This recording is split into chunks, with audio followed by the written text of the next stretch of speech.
Halo guys, kembali lagi di bagian kelima Crypto Week of Trading. Apa yang akan kita pelajari di sini? Di sini kita akan menggali lebih dalam mengenai supply and demand. Ingat ya teman-teman, bahwa salah satu hukum yang mendasari dari week off yaitu adalah supply and demand atau permintaan dan penawaran. Di sini kita akan gali ya lebih dalam gimana sih implementasinya permintaan dan penawaran, oke? Tekanan beli dan tekanan jual ini seperti apa? Ini kita akan pahami ya di sini. Nah, demand itu adalah sisi permintaan atau sisi dari pembeli. Apa yang bisa kita lihat di sini? Jadi ketika harga suatu aset itu mengalami penurunan, ada kecenderungan ya peningkatan tekanan beli. Kenapa? Karena orang ini merasa bahwa oke, ini diskon, harganya turun. Saatnya beli. Ingat teman-teman ya, kalau harga ini semakin turun berarti kan semakin murah. Itu menunjukkan akan ada semakin banyak pembeli yang step up ke market dan juga melakukan pembelian. Nah, menurut week off sendiri ada dua jenis supply and demand. Jadi supply and demand ini dibagi ke dalam dua jenis. Pertama, ya itu adalah aggressive supply and demand.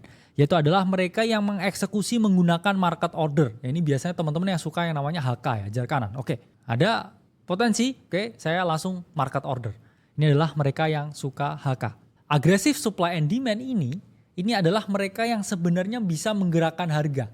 Terutama kalau yang agresif supply and demand-nya ini bukan kita ya, para retail, tapi para institusi besar. Kalau mereka market buy ya 100 juta dolar atau 1 billion US dollar, ini market pasti gerak. Ini kenapa? Ya karena persis sifatnya seperti pergerakan air ya. Air yang datar, coba kamu lempar batu. Apa yang terjadi? Pasti ada gejolak. Nah, jadi agresif supply and demand itu analoginya persis seperti air yang tenang dilempar batu. Nah, sedangkan pasif supply and demand ini adalah mereka yang sabar ya. Mereka yang menggunakan limit order. Oke, saya mau beli nih di harga 70.000. Oke, saya nunggu antrian nih beli di harga 60.000. Itu adalah mereka yang sabar ya, dan mereka yang mengisi order book atau mengisi likuiditas di buku pembelian. Karena pasif supply and demand ini efeknya kan nggak mendadak di market. Karena mereka nggak masuk saat itu juga ya. Mereka antri, maka dari itu sifatnya itu slowing down. Cenderung menghambat pergerakan, absorb ya, atau menahan, menyerap sesuatu. Harga dari suatu aset itu bisa mengalami yang namanya peningkatan atau kenaikan ketika agresif demand itu jauh lebih besar daripada pasif supply. Apa ini maksudnya? Ya ketika pembelinya ini agresif, tapi yang jual ini relatif pasif ya. Mereka hanya limit. Tapi harga ini naik dengan signifikan ketika ada orang yang HK, hajar kanan, dengan market order dalam jumlah yang signifikan atau besar. Kemudian harga ini bisa turun ketika para penjual ya atau agresif supply ini jauh lebih tinggi ya daripada pasif demand. Jadi kalau orang hajar market sell tapi nggak ada yang nahan harganya di limit order pembelian, ya harga pasti mengalami penurunan atau supportnya ini bisa jebol. Nah, untuk harga ini bisa naik ya di sisi kiri ya atau bid atau demand ini harus menelan sisi yang kanan atau supply-nya. Kalau seperti ini ya ilustrasinya dia lebih banyak pembeli ya ini akan dimakan order-order pembelian sehingga harga ini bisa mengalami yang namanya kenaikan. Jadi logika sederhananya itu seperti itu ya. Nah, pentingnya apa sih? Pentingnya mempelajari supply and demand. Ini kita akan mempelajari tentang yang namanya absorption atau penyerapan.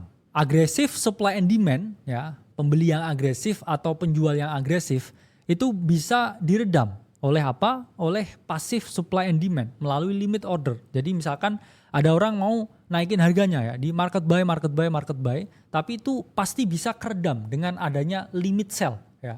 Jadi market buy biasanya di atasnya itu selalu membentuk wick ya atau penurunan kecil yang mana itu dibendung atau diabsorb oleh para limit seller, para pasif supply and demand. Di mana di sini adalah pasif supply. Nah, begitu juga sebaliknya, orang yang biasanya agresif menjual ya, atau agresif seller, yang market sell itu biasanya selalu diserap oleh pasif buyer atau mereka yang melakukan limit buy ya. Jadi market sell, tapi harga ini nge-wick ke atas karena ada yang placing ya, limit buy di bawahnya. Sehingga harga ini nggak serta-merta yang namanya turun, ada yang menjaga. Jadi memang teman-teman harus pahami ya karakteristik dan pergerakan harga ya secara price action. Karena itu teman-teman bisa ya melihat kira-kira ini mana nih yang lebih agresif. Dan juga nanti kita konfirmasi dengan volume, dengan melihat fase-fase di week off baru kita bisa menentukan. Oke, kita di tahap apa dan action seperti apa yang harus dilakukan. Sampai berjumpa di modul selanjutnya.